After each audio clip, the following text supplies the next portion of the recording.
Hi everyone and welcome back to Rachel's Enchanting Cakes. Now for today's content I'm going to be showing you how to make this very easy but super cute Halloween cake topper. Just a little note, if you are using an Android device, YouTube is trying to help small creators by creating something called a hype button.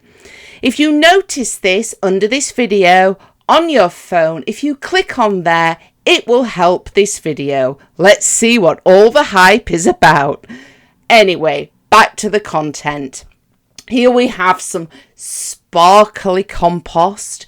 It is advertising the Salem 1692, and we have this adorable freestanding black cat.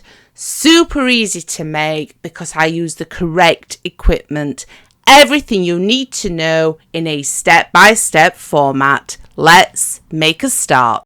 Starting with the cat, I'm using this easy stand cat silicone mould by Katie Sue Designs. You will have seen me use some of her other standalone moulds on previous content. Look how detailed they are. All we need to do is fill this with some modelling paste, slot it out, and straight away we have a standalone cat. Today I am using the sugar paste as I find that this sets lovely and firm and you do not need to add any extra Tylo powder. Start by dusting down your mould with a sprinkling of icing sugar. Then simply flip this the other way around to get rid of any excess. Using the sugar paste, I have simply mixed some of the black with some white to get a dark grey. You then want to add a small amount to the chest of the cat, and then just to get more of a two-toned effect, I also add some just above the cat's nose in between each of the eyes. After adding 2 small balls of white for the eyes, which are very simple to add, you then want to go over this fondant with a small amount of edible glue. This is just to help prevent the different coloured fondants from moving when we add the black. A little tip. If you take a small amount of black fondant like I have here and push it directly over the areas where you have some edible glue, mainly the eyes and that bit that we've got in between the nose, this is going to help prevent everything from moving. You then want to take a much larger piece of the sugar paste and simply push this in. Make sure you take your time doing this. You want to pick up on all those details. Because it's a little bit sticky, I keep covering my fingers with some icing sugar and just push everything down into the mould. Now simply repeat that process but with the other part of the mould. This is going to allow it to stand. And then a little tip. You can either place this directly into your freezer if you're in a hurry, or the fridge, and it will allow these to come away from the mould with ease without losing their shape. You then simply leave them to dry before we glue the sections together. So this has been left in my case in the fridge as I wasn't in a hurry, and just look how easily they come away from the mould. Now there will be condensation, and this is why you are now going to just leave these and allow them to set. I will then show you how to glue them together and we will finish off the actual cat. In order to finish off the eyes, simply take 2 very small pieces of your black fondant and just push them on. It's best to not have them bang in the centre, have them slightly to the left or slightly to the right. You can neaten these up as you go along. You then want to add the tiniest dot to each one. Again, not in the centre. You want this one going slightly to the right. To finish off the nose, I use a completely edible paint and then I simply paint the nose. It's an awful lot more simple in black. Leave all of this to one side to set. I'm now going to show you how to make the rest of the fondant accents before we stick all of these together. For the gravestone, I'm keeping it very simple. So I have a basic square cutter And then I've also found this border cutter in my collection. Now, if you don't have a square cutter or a rectangle, it does not matter. You can always cut this freehand. Or if you've got a basic square and a round cutter, you could have a much more simple shape on the top of the actual gravestone. So again, I am using the sugar paste as it sets beautifully. I am adding small amounts of the black to the grey, and then I simply knead it in. But I'm careful not to over knead it.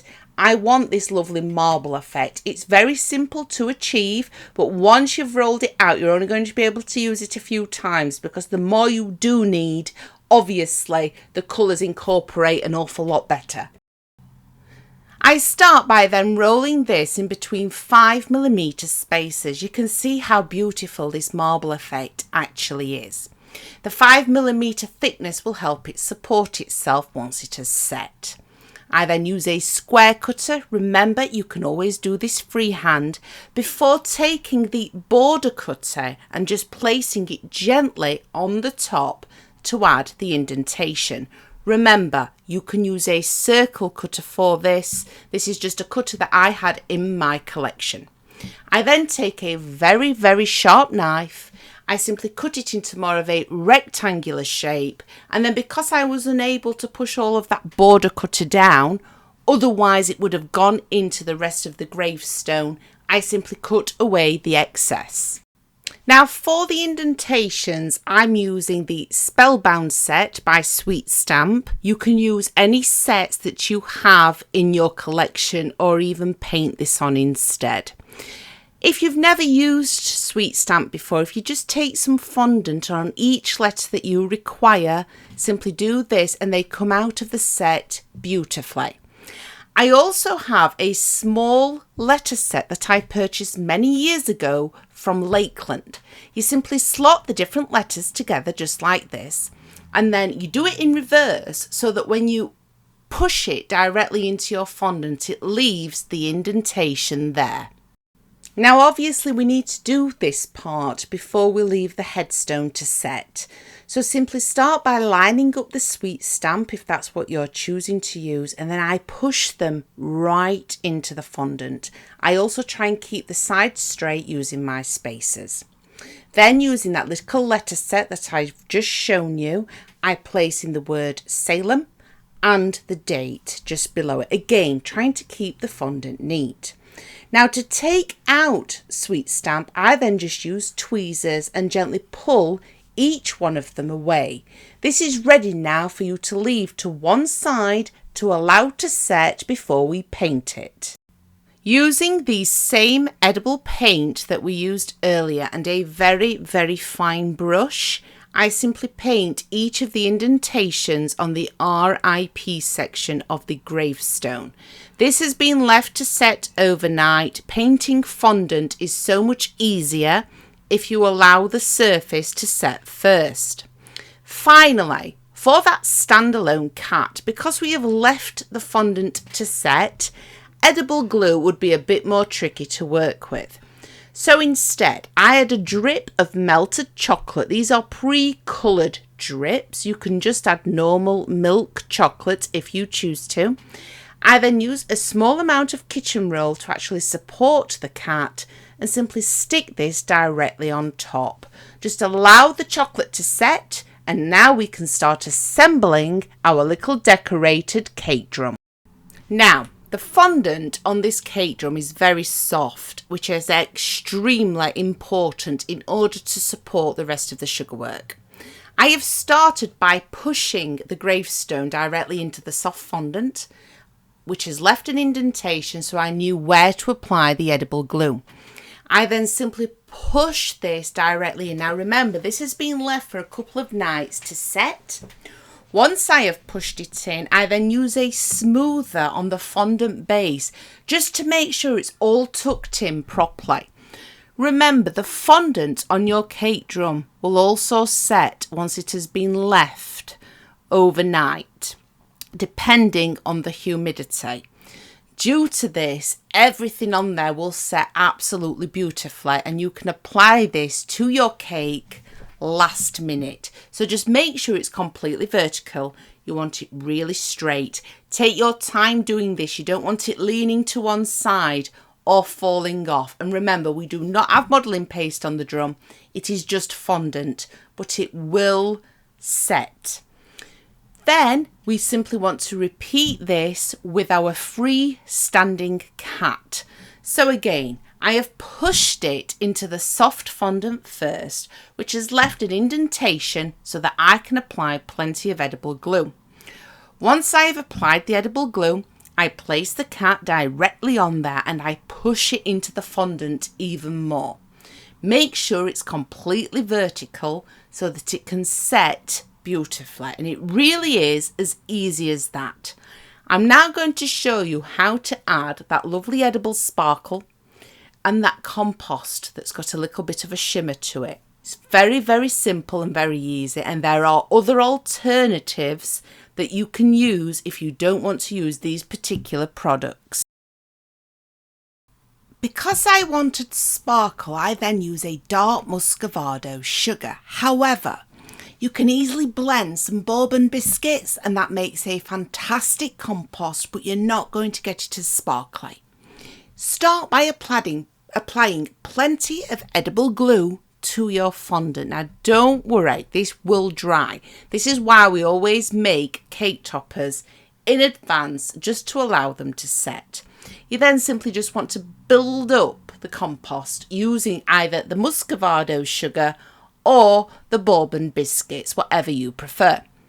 I then take a black completely edible glitter and I simply sprinkle this directly over the muscovado sugar. Again, you don't necessarily need this because that sugar's already quite sparkly. You may want to use it if, as an alternative, you are using bourbon biscuit.